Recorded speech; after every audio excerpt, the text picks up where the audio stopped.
Howdy and welcome to this brief introduction to accessibility for trainers. We are going to spend some time today reviewing the what and the why of accessibility and where TCAL needs your help as a contracted trainer. So, what does it mean for a course to be accessible? An accessible course is one that provides learning opportunities that are accessible by all of our participants. Those with and without disabilities must be able to easily navigate and understand the content that is presented in our courses. Think about it this way. Creating accessible content, materials, and resources for your course evens the playing field for the participant with a disability and allows him or her to participate in and digest or learn the content the same as fellow participants. What does this mean for TCAL trainers? We must take accessibility into consideration when planning for both online courses and face-to-face training sessions. TCAL has a team that ensures the accessibility of our online courses, the PD portal, and our website. For our face-to-face training sessions, we need your help as trainers to up our accessibility game. It's okay if this all feels new to you and you find yourself wondering why we have to consider accessibility. In short, the reason we have to do this is because federal legislation says so. Title II of the ADA prohibits discrimination, whether intentional or not, against persons with disabilities by all public entities at the local and state level. This includes agencies such as schools, courts, and government entities. As outlined by the United States Department of Justice, this is regardless of whether or not the public entity is receiving federal funds. You may have noticed that the ADA does not directly address the accessibility of electronic and information resources. That's where the Rehabilitation Act comes into play. Section 504 states that individuals with disabilities must have equal access to all programs, services, and activities receiving federal subsidy. Section 508 states that federal agencies make electronic information accessible to members of the public with disabilities as well as employees with disabilities.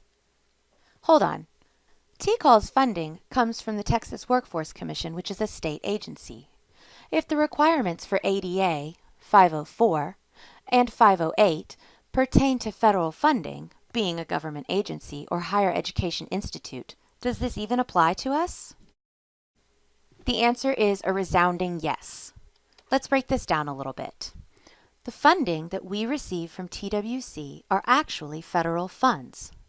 TCAL was originally founded in 1989 by the Board of Regents at Texas A&M University. So, really, TCAL must abide by the requirements outlined by the ADA and Sections 504 and 508 of the Rehabilitation Act because we fall under the umbrella of being a higher education institute and we receive federal funds. Federal legislation aside, it is important to keep in mind that creating your materials and resources with accessibility in mind will benefit all of your participants. Consider the following. Closed captions for audio and video content are a necessity for a deaf or hard of hearing participant, but they might also benefit someone who is a stronger visual rather than auditory learner. And finally, closed captions are useful for second language learners. Proper color contrast is important too. Participants who have low contrast sensitivity, such as the elderly or those with color blindness, depend on proper color contrast. But have you ever considered that using proper color contrast helps the content to be viewable in a variety of lighting conditions? Proper color contrast makes your content easier to read for all participants.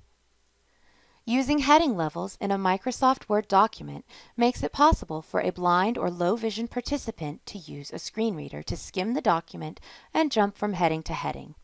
As a whole, heading levels create consistency of formatting and organization in a document. When interacting digitally with a top heading level in a Microsoft Word document, participants are also able to expand or condense that section, making it easier to focus on one piece of content at a time. Okay, so we have reviewed the why of accessibility and spent a little time considering some examples. I have no doubt that you want to know what this means for you as one of TCAL's contract trainers. Materials and resources, both paper and electronic, that are currently being used for face-to-face training need to be audited. As necessary, updates need to be made to ensure that our materials and resources are accessible for all learners. As new materials and resources are created and developed, accessibility needs to be ensured. As we move forward with accessibility in mind, we need to work proactively instead of reactively. There is an overabundance of resources online for creating accessible materials. The Texas Governor's Committee on People with Disabilities has some great resources available on their website, including videos and PDFs for creating accessible materials in Microsoft Office products. The National Center on Disability and Access to Education has what they've labeled as cheat sheets to assist anyone who is creating accessible content. Finally, Texas A&M University at Corpus Christi has created 3 different short videos on how to use YouTube to create closed captions for your videos. I hope you find them to be helpful as you begin your journey of ensuring the accessibility of your training materials. To end this short training, I'd like to present you with TCAL's Accessibility Statement of Commitment. TCAL is committed to making digital information resources developed, maintained, distributed, and procured by our institution accessible to everyone, including individuals with disability. There are 3 simple reasons for this commitment. It's the right thing to do, it's the smart thing to do, it's the law. Incorporating accessibility into all aspects of our work ensures that valuable information acquired through teaching, learning, and discovery is made available to the widest possible audience. Kudos to you for taking the first step to better understand the need for accessible course materials and resources, so that together we can ensure that the valuable information acquired through our teaching is made available to all of our participants.